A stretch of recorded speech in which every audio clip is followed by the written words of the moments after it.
A key component of the modern world economy, the chemical industry delivers products and innovations to enhance everyday life.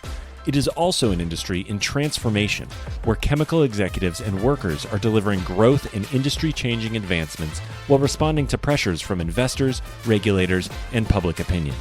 Discover how leading companies are approaching these challenges here on The Chemical Show. Join Victoria Meyer, president of Progressio Global and host of The Chemical Show, as she speaks with executives across the industry and learns how they are leading their companies to grow, transform, and push industry boundaries on all frontiers. Here's your host, Victoria Meyer. Hi, I'm Victoria Meyer, host of The Chemical Show. This week, I am delighted to be speaking with Laura Schwinn. Laura is the president of the specialty catalyst business at W.R. Grace. She's been there since 2018. Prior to that, Laura's had a very successful career in the oil field services business predominantly at a number of leading organizations. I'm delighted to have Laura share with you her business at Grace, her ideas on leadership, and more. Laura, welcome to the show. Victoria, thank you so much for inviting me. And congratulations on your podcast.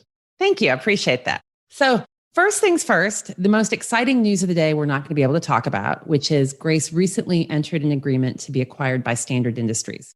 As the deal is not yet closed, we're not going to talk about that. So for everybody that's disappointed, stay tuned. In a few months, we'll have Laura back, and maybe she can share some insights at that point in time. Thank you, Victoria. Absolutely. In the meantime, let's talk about Grace.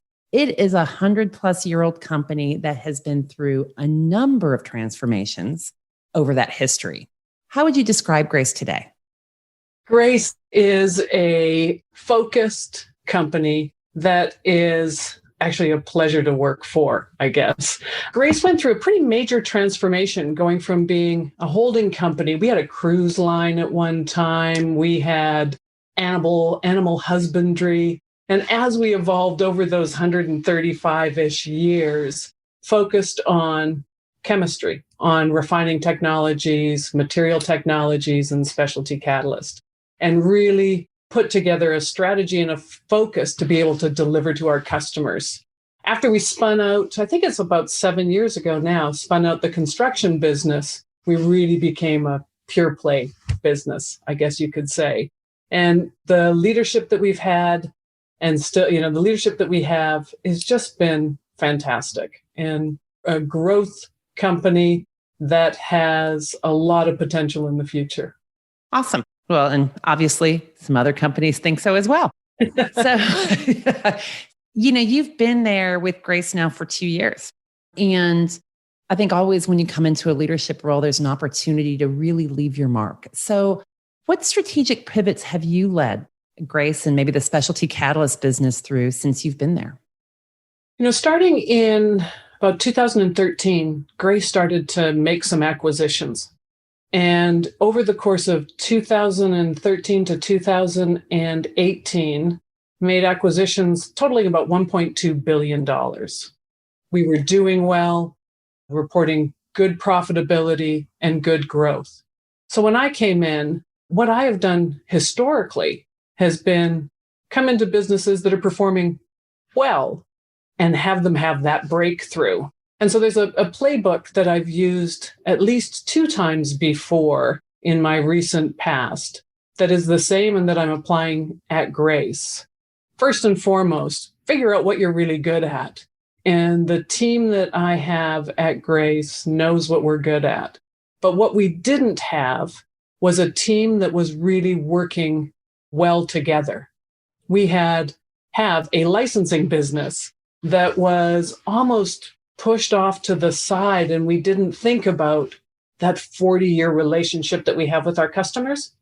And so one of the first things that we did was bring them back into the fold and think about how is it that we can really leverage the skill sets and the expertise and what our customers really want from us more together. We then took a step back and said, who do we want to be in the future? And we actually call it our Back from the Future exercise. And so my whole leadership team, R&D, sales, HR, finance, licensing, everybody got together and we said, who are we going to be in the future? And then sat back and said, how do we get there?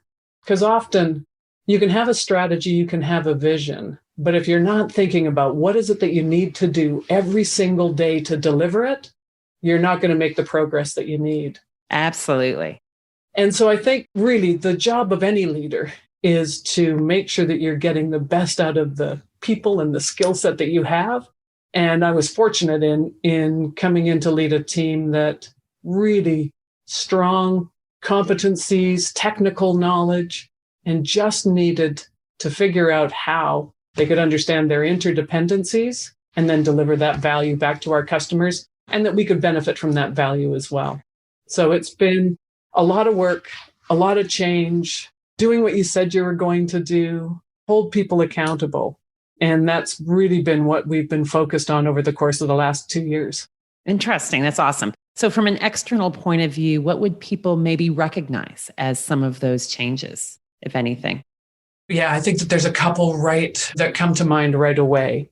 First, just how we're engaging with our customers. I think that historically, we had behaved that doing everything that our customers wanted was actually delivering them the most value. You feel responsive, you feel like you're giving them everything they need. But what they really want, and the difference they've probably seen from us over the course of the last little while, is that we're really listening to them and understanding what they need, and then proposing fewer alternatives because of our expertise, right? We have expertise in polyolefins broader almost than anybody. And then coming back to them and saying, here's what we believe is best for you. So that engagement with our customers of one, listening better as opposed to just telling them there's a whole bunch of things we could do for them would be probably the biggest difference that they've seen from us. And then collaboratively working on what should we do that would be custom and what is it that we should suggest to them they don't need to be custom in the way that they're thinking. And so more collaboration, and probably, as my mother would say, we've put our listening ears on more. Always a good thing. Having your listening ears on is a good thing. Absolutely. So 2020 and even now into 2021 have been unprecedented years in so many ways, with the pandemic, with just the changing global business requirements, et cetera. How has that played out for you at Grace? I mean, what are you seeing with your customers, with your business, when you look at what's the events of 2020 and even now into 2021? Yeah, sadly, going into 2021. I think that we realized that we could do a lot more of this. We could do a lot more on video, and we could engage with them differently. I think if I look back to March of 2020, when many of our employees went to go work from home, we still had a considerable number of employees that were in the plants producing the catalysts that our customers needed. So one of the first things that we did was ensure that we could still safely deliver the catalyst. And I'm proud to say that from what we focused on and what we did right off the bat, safely delivering to our customers, and that we were able to continue that. The next thing is we really took it, especially in the second quarter of last year, an opportunity to take a step back as a team together and really understand what our customers needed. We had more time, right? Things were slower. We were all at home. We were able to engage more. And so we spent that time really focused on what do our customers need from us? And then set up very quickly, we pivoted to having pretty significant either supplier review meetings, or in the case of licensing, our TechX had it remotely online with even bigger attendance or larger numbers of people there than we had had before. And so we realized that although traveling around is really important, and there are times where you just need to get into the plant and you need to be able to help them with their efficiencies there, we could do a lot of it online. And it has fundamentally changed how we engage. I mean, there's some late nights when we're on Zoom or Teams, and there's some meetings that have 50, 60 people at them. But we've learned that there's ways that we can technologically engage with our customers that still has a great return for both of us. So I think that's probably one of the biggest, is that we can engage differently and still be really efficient with our customers. That's awesome. Yeah, I think that's been one of the things the pandemic has highlighted, that everybody working from home far more technology, far more video conferencing on various platforms. And it will be interesting as we start coming out of this and marketplaces start reopening, businesses start inviting people back into the office, just what's going to happen, right? So there's an element, and I've seen it myself and I've talked to people, you kind of miss getting on an airplane to go see your customers.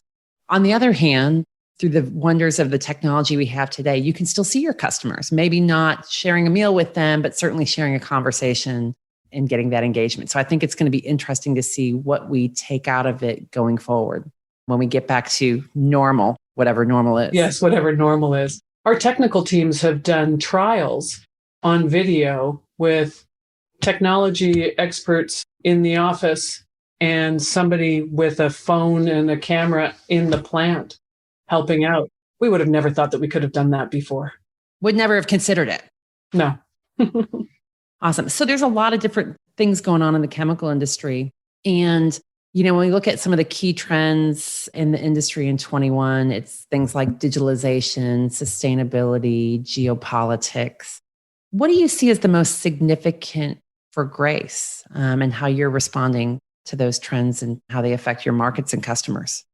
Yeah, it's a great question, Victoria. I think, first, if I think about sustainability, that most certainly, given that there are laws that are changing and evolving probably more quickly than any of us would have thought.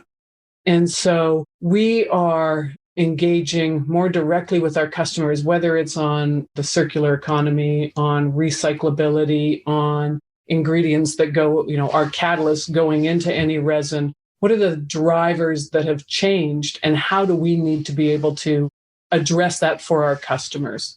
From a standpoint of changing some of the composition of those resins, whether or not there are phthalates or aromatics in general, what does that mean? And how do we need to be able to participate? For the recyclability, what can we do as a specialty catalyst company help with that recyclability in the future? How does our process technology reduce emissions? Those are the things that we're thinking about and talking about a lot more, and that are becoming increasingly important, that we work collaboratively with resin producers, with converters, to understand what some of those obligations and needs are. We'll be right back. At Ecovist, they're accelerating the transition to a sustainability-driven future. Their long history of innovation, expertise, and customer collaboration supports the development of proprietary catalysts and services across their two industry-leading businesses, Advanced Materials and Catalysts and Eco Services. Advanced Materials and Catalysts is a leader in proprietary and customized technologies for polymers, cleaner fuels, emissions control, and circularity. Eco Services is the largest North American recycler of spent sulfuric acid. Ecovist, your catalyst for positive change. Yeah, absolutely. So, definitely, as a large polyolefin catalyst supplier, perhaps the largest, your future is closely tied to the future of your customers, these polyethylene and polypropylene producers. In fact, you guys have recently joined ACC's plastics division. Is that right? We have. We're pretty excited about this. We were one of the first to join this new, what they call value chain group. And we've been involved with ACC for years. But I think that this is a really big step, both for that group and for our customers and the resin producers, that we get engaged to really hear early on. Because as many people probably know, you don't just develop a new catalyst overnight. So how do we make sure that we really are addressing what's needed? So we're really excited to be one of the first to join that group and get more involved. That's awesome. That's exciting. So Laura, you've been a leader in the industry for a long time. How do you see your role? What principles do you bring to leadership as you lead teams and lead businesses, especially through transformative times? I think my role is get the things out of the way that I can get out of the way, and galvanize the team to do what they don't think is possible to be done. And it really is what I try to live by is that I should not be a hindrance to their innovation, their creativity, opportunities that they bring. And I got to make sure that I get the stuff out of the way, even if it's some of their own thinking, get some of their own thinking that is hindering their creativity or their ability to get something done. And I think as a leader, that's what we have to do, is get the best out of your team and get stuff out of the way. Yeah, makes sense. So you're also on the board of Payson Systems. First of all, congratulations. There's not that, you're one of a short list of women that are on public company boards. So well done. Thank you. How does your board experience influence your leadership and business decisions? When I think about my fiduciary duty and my obligations to the shareholders of Payson, it really makes me take a step back and ensure that I am, one, listening to the other expertise in the room who are also representing those shareholders, challenging the management on their strategy and whether or not they're thinking about things broadly enough. And I take a lot of those experiences back into when I'm running the business of Specialty Catalyst, because listening and not just driving for action is really part of what a board has to do. And the fiduciary duty that you feel on a board is sometimes daunting. And taking that into my day-to-day business, I think has given me more critical thinking, broadened my perspective a little bit, and thought about how to work with my peers in a way that I can leverage their skill set into my business as well. And I think that's probably it. All of those things that you have to do on a board. And I'm really fortunate the board that I'm on has some very experienced board members and just a group of really nice people. So I quite enjoy the experience, but taking it back into not just driving for results and execution, but thinking a bit more long-term and strategically and the implications of those decisions that you're driving. Excellent. That's awesome. So, one of the fun facts that was shared with me about you is that you're gradually writing a book, truly or facetiously, Stay in the Van Unless It's on Fire. What's the story there? That is the title. The story of Stay in the Van Unless It's on Fire can be applied to so many things, but it came up on a trip to Basra, Iraq, that I had to take. And when I was running the drill bits and services business for Halliburton, which was one of my previous roles, our CEO at the time, we had just gone into, Halliburton had just set up in Iraq as Iraq was starting to open up. And his view was, if we're going to have a big group of people there, we need to make sure that the leadership has been there. And which I admired, right? If we needed to see the environment that those people were going to be working under and the opportunity. And it was a really inspirational trip, actually. When we arrived in Basra Airport, and we were picked up by our security service, there were 3 or 4 of us. We had a safety briefing. And in the safety briefing, we got into the van. Looked like a hotel pickup van, except that it was armored. And we were sent over to one car first, and in the back were our Kevlar vests that we had to put on, which was the first sobering moment to being transported to where you were going to sleep in a Kevlar vest. So we got into the van, and he was giving our safety briefing, and it went along these lines. There's a lead car ahead of us. There's a duplicate van behind us that's empty. You're in this van. If anything happens, stay in the van. I'll get you out. He said, so don't worry. It's going to take us anywhere from 20 minutes to 45 minutes to get to the compound, depending on how the roads are. And it was nighttime. And he said, so just remember, stay in the van unless it's on fire. And that was the safety moment. And I thought, that's sage advice. But if I think about it as a sort of summary of the challenges of often being the only woman at the table, I've lived in Venezuela, I've traveled through Africa with work. And when I think about it, there's usually a reason to keep going. There's usually a reason to just continue to try and not get too discouraged. But there are times when you do have to pull the plug. And there are times when you have to decide that it's either not right for you, the situation. So I think that it is for all of us, whether it's, your need for resilience or determination or to keep trying if something doesn't go right the exact first time. Always remember there is a time you have to pull the plug. And that's why I think it works both ways, both in the inspirational trip with the people who were there that I met, who worked there all the time, the Iraqis and the foreigners, and then just that whole trip and the experience. So I hope to finish it one day. Well, when your retirement or your copious free time, whatever that might be. That's right. I think retirement will hopefully the two will be connected. Retirement and copious free time. You've been busy. I know it's been a busy year for you with everything going on. What do you do for fun? Is there fun outside of work, or is it all work all the time? No, I am, and I hope my team will back me up on this. I believe you've got to turn off. You've got to turn off your computer. And if you're fortunate enough to have a space that's your dedicated office, you've got to shut the door and get out. I try very hard not to work on the weekend. I usually don't succeed all the time.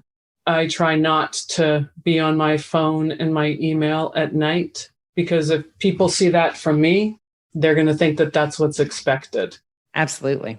It is part of the culture at Grace, is that you don't need to be on all the time. I find even from my boss, I'll get a bunch of emails Monday morning because he might have written them during the weekend, but he doesn't send them till Monday morning for that very reason. Sets the right tone. So in those times off, there's COVID and before COVID. In the COVID time, my husband and I have taken to walking a lot. We've done some great walks. And in Maryland, where we live, there's some great scenery to do pretty significant walks. So we try to do about 10 miles every weekend on different paths and walking around and just getting out. We have cooked differently through COVID at home because we're never going out.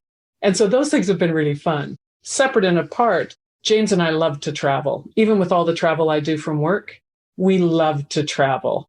And so we try to go on trips, short and long, but just experience new places, new cultures.